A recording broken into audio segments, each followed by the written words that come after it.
negitgi, tunasema tuko na wewe. Pale uko ndio tutakuwako. Kartiendi pale uko. Onge ngitni, onge dok chien, wadhi nyime, wadhi tiyo gi president. Erokamano ura ahinya mar Nyasaye gwedhu.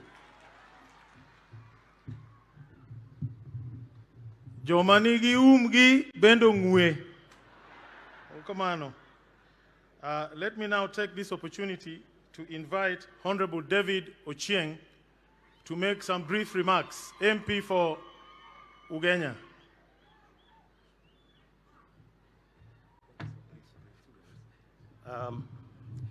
To Your Excellency the President of the Republic of Kenya, Dr. William Samoei Ruto, to our friend Dr. Rigiji, our guest of honor of today, Dr. Raymond Omolo, to the church. Praise God. Praise God again.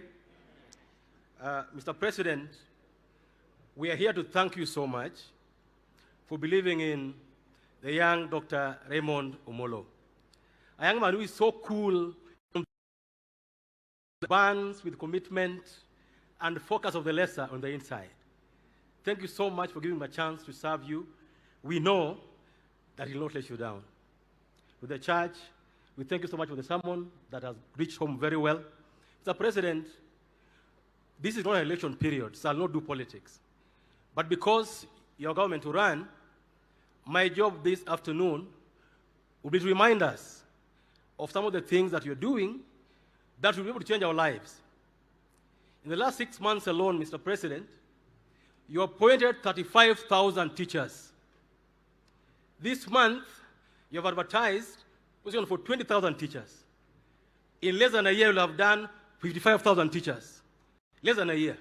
Not done since independence. Hapa tumetoka tumesoma sana. Sasa kama kuna kazi ya walimu, make sure that we apply for those jobs. Those of us who are up there, tufinye yeye atupatie kazi mingi za walimu. Sawa sawa? Because if you don't apply for those jobs, you'll start complaining sisi kama Jaluo hatukupata kama Wajaluo. Naomba kwamba kazi za walimu, let's apply for them. Number 2,